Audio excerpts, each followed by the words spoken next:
Any alien who set foot on Earth met a grim fate, instantly dissolving into a puddle of steaming green goo, their organs liquefying from the planet's harsh conditions.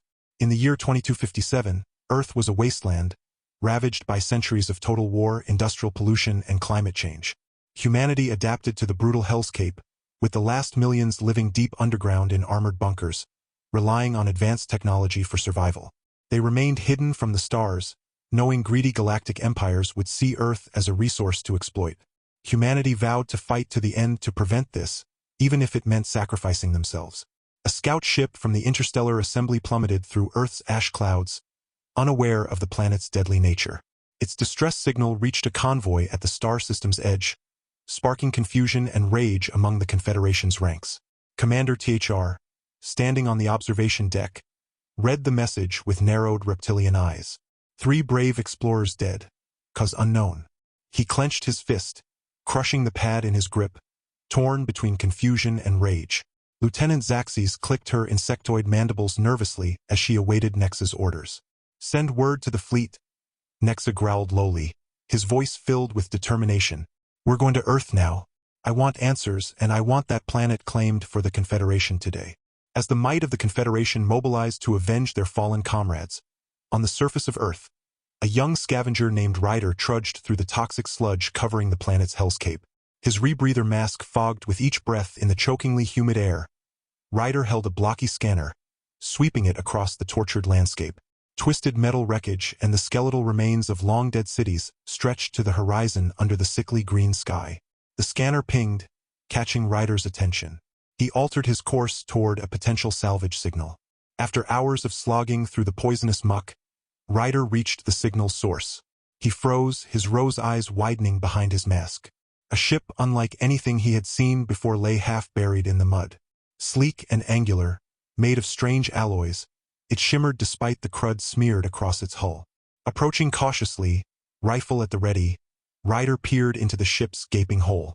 Emergency lights flickered, and a strange acrid stench wafted out, causing Ryder to gag and nearly double over. Steadying himself, he flicked on the rifle's flashlight and stepped inside. His boots splashed in puddles of viscous ooze coating the deck. Glancing down, Ryder recoiled in horror at the sight before him. Partially melted flesh tangled with shreds of clothing. His flashlight beam illuminated more revolting puddles of liquefied tissue and organs splattered across the interior. "Jesus," Ryder breathed, realizing he was looking at dead aliens, dissolved into putrid slime by the remnants of their clothing. He counted 3 bodies, or what was left of them. Trembling, Ryder backed out of the ship, fumbling for his radio. "Yes, plate. This is Ryder over," he called out. After a burst of static, a gruff voice responded. "Copy, Ryder. Go ahead. I found a ship, an alien ship. The crew, they're all dead, looks recent," Ryder reported, but before he could continue, a long pause ensued. "Stay where you are. Hazmat teams inbound. We'll take it from here." "But what do you think?" Ryder started to question, only to be interrupted. "Maintain radio silence. That's an order," came the stern command. Ryder stared at the radio, torn between curiosity and obedience. Ultimately, curiosity won out. He needed to know what killed these aliens and what secrets their technology might hold. Casting furtive glances back at the toxic fog obscuring the direction of his home bunker, Ryder pulled a multi-tool from his belt and approached a bulkhead leading deeper into the ship. The mystery called to him, and he would find answers, orders be damned. Earth's toxic hellscape had killed the aliens, but he needed to know how. Crouching in the shadow of a rusted metal structure, Ryder's eyes fixed on the sickly green sky. He knew they were coming, the aliens, their ships entering the atmosphere as his scanner picked up their signals. Ryder checked his rifle once more, though he knew there would be no need to use it. The environment would kill the aliens for him, just as it had killed the crew of the first ship. Suddenly, a deep rumble filled the air, growing steadily louder. Ryder watched as a formation of sleek ships, much larger than the scout vessel, punched through the ash clouds. Their hulls glinted in the dim, poisonous light. "Idiots," Ryder muttered to himself. "Why didn't you stay away?" He knew why, the transmission, the warning signal the bunker had sent to the aliens as soon as they detected the incoming ships. Ryder had argued against it, saying it was a waste of time. "They won't listen," he had told the overseer. "They think they can take whatever they want." The overseer had just stared at him with cold eyes. Then their deaths will be on their own heads. Shaking his head, Ryder focused back on the present. The ships were descending rapidly, landing struts extending from their bellies as they settled onto the broken, toxic earth, kicking up clouds of ash and dust. Hatches hissed open, and ramps extended. Ryder raised his rifle scope to his eye, peering at the aliens as they emerged. They wore bulky environment suits, loaded with tanks and hoses. Their leader, a tall reptilian creature, strode down the ramp first, a large rifle clutched in his claws. "Commander Nexa," Ryder whispered, remembering the name from the alien transmissions. Nexa gestured to his soldiers, barking orders in a hissing, clicking language. They moved away from the ships, scanners and weapons at the ready. Ryder felt a twinge of pity. They had no idea what was coming. Started slowly. One of the aliens stumbled, dropping his scanner. He collapsed to his knees, clawing at his helmet. Others began to falter, some trying to turn back to the ships. Nexa wheeled around, confusion and anger evident in his body language. He shouted at his soldiers, trying to rally them, but then he too fell, his rifle clattering to the ground. Ryder watched grimly as the aliens convulsed and thrashed, just like the crew of the first ship. Suits ruptured, and flesh began to dissolve, the horrific process hidden by swirling clouds of toxic dust. In minutes, it was over. The expedition force lay dead, their bodies melting into the earth. The ships stood silent and empty, monuments to the aliens' folly. Ryder stood, slinging his rifle over his shoulder. He walked slowly toward the landing site, picking his way through the puddles of liquefied remains. He had seen death before, but this was something else, something terrible. He reached the base of Nexa's ship and looked up at it, feeling a mix of awe and revulsion. So much power, so much advanced technology, and yet it meant nothing here on broken Earth. Everyone was equal in death. Turning away, Ryder tapped his radio. "BS plate, it's Ryder. The aliens, they're all dead. Their ships are abandoned," he reported. The radio crackled, confirming. "Hazmat teams are en route. Secure the site and await further orders." "Copy that," Ryder replied, looking back at the ship, his mind racing with thoughts of the secrets it held. The technology and knowledge were all there for the taking, if he could just get inside. But the risk was too great.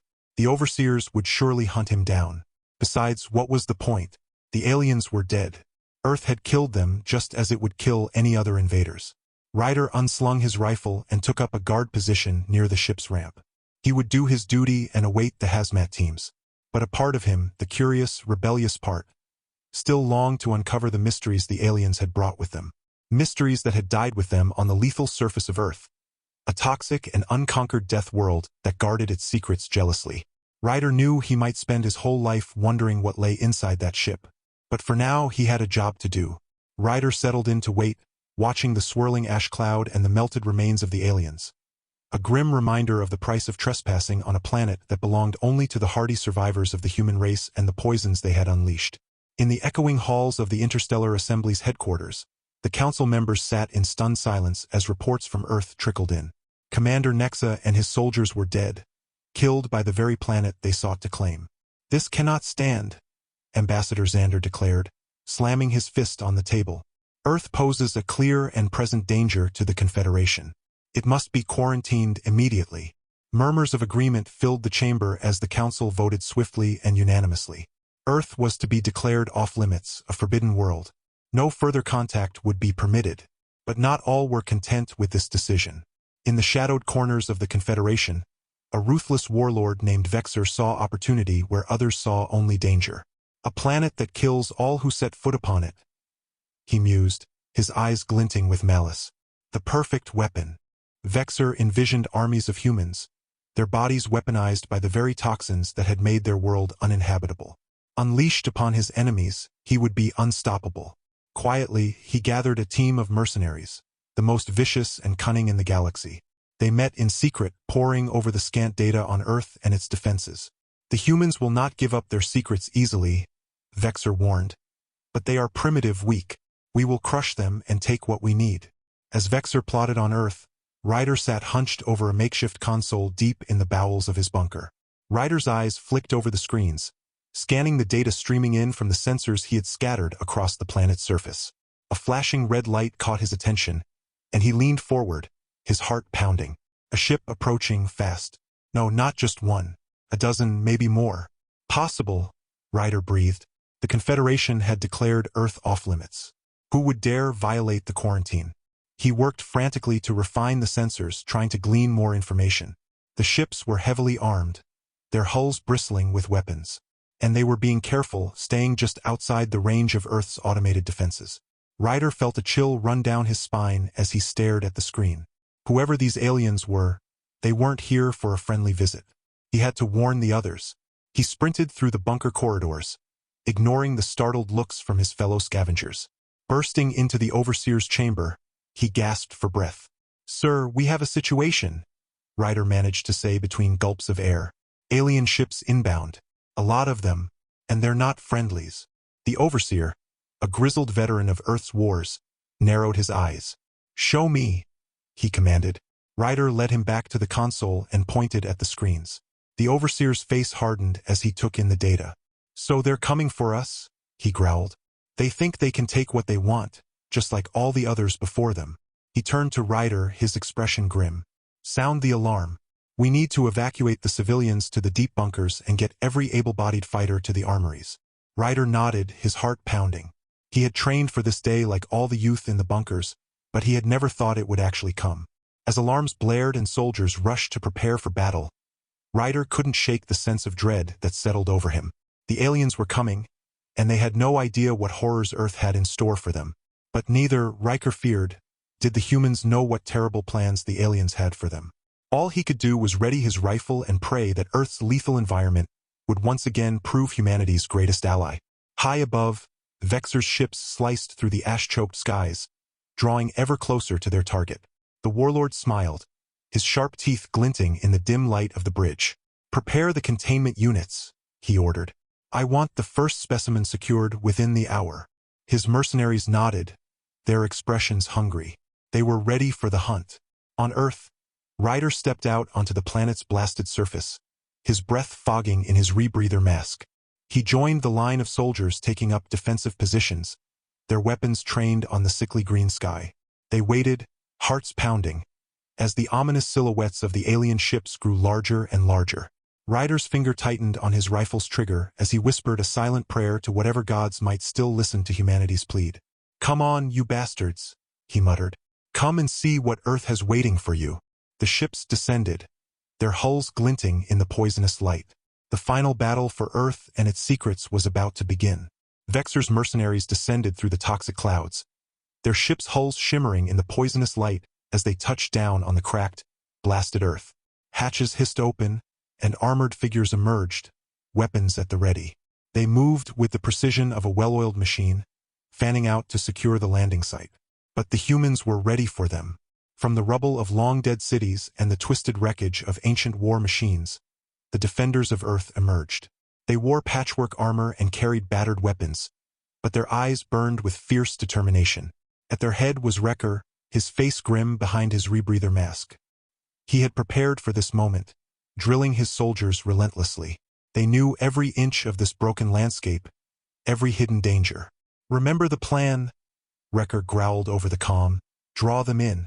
Let the environment do its work. And when they're weak, we strike." The humans melted back into the ruins, disappearing like ghosts. Vexor's mercenaries advanced, scanning for targets. But there was nothing, only the eerie stillness of the dead planet. And then it began. A mercenary stumbled, clutching at his throat. His comrades wheeled around, searching for the attacker, but there was no one. The man collapsed, convulsing, as his flesh began to blister and dissolve. More followed, choking and writhing as the very air they breathed turned against them. Their armor, designed for combat, not this hellish environment, offered no protection. In the chaos, Ryder and his team struck. They emerged from the shadows, firing with deadly precision. Mercenaries fell, their high-tech weapons useless against an enemy they couldn't see. Ryder pressed forward, his soldiers fanning out behind him.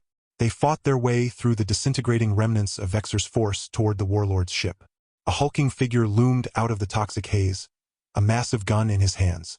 It was Vexor, his armor more robust than his soldiers. He fired, the bolt sizzling past Ryder's head. Ryder dropped to one knee, bringing up his rifle. The two adversaries faced each other, weapons locked. You think you've won? Vexor snarled, his voice distorted by his helmet. I'll burn this planet to ash before I let you savages have it. Ryder smiled coldly. You still don't get it, do you? It's not us you're fighting. It's Earth itself. He gestured to the fallen mercenaries, their bodies dissolving into the poisoned ground. This planet, our home, it's death to your kind. And we're its guardians. Vexor roared in rage and charged, firing wildly. Ryder rolled to the side, coming up in a crouch. He fired, the pulse of his rifle stitching across Vexor's armor, breaching the plates. The Warlord stumbled, toxic air hissing into his suit. He fell to his knees, clawing at his helmet, trying desperately to seal the breach. But it was too late. Ryder watched grimly as Vexor convulsed, his body going into spasms as the planet's lethal atmosphere did its work. In moments, it was over. The once mighty Warlord was nothing more than a puddle of liquefied flesh and shattered armor. Ryder turned to his soldiers, triumph and exhaustion etched in equal measure on his face. Signal the bunkers, he commanded. Tell them it's over. We've won. In the days that followed, the human resistance swept the planet, rounding up the few surviving mercenaries. They offered a simple choice: surrender or die. Most chose the former. As the dust settled, communication channels crackled to life. The interstellar assembly, shaken by Vexor's rogue actions and the evidence of Earth's lethality, offered a tentative hand of diplomacy. Ryder, hailed as a hero by his people, stepped forward to meet their envoys. No longer a mere scavenger, he found himself taking on the mantle of ambassador. In the grand chambers of the Confederation's capital, Ryder stood tall, his scavenged armor replaced by a simple, clean uniform. He faced the assembled dignitaries, his voice clear and strong. Earth is not your plaything, he declared. We will not be conquered, exploited, or collected. We are a sovereign world, and we demand to be treated as such. There were murmurs of assent, nods of respect. The Confederation, cowed by their loss and the display of human resilience, had little choice but to agree. As the negotiations wore on, Ryder thought of his planet, his people. They had survived the worst the universe could throw at them, from their own folly to the greed of others. And now, finally, they had a chance at something more. No longer a poisoned, quarantined backwater, but a power in its own right. Ryder would make sure of it, whatever the cost. For he was Ryder, the defender of Earth, the ambassador of a world that had looked into the abyss and refused to blink. And he was just getting started.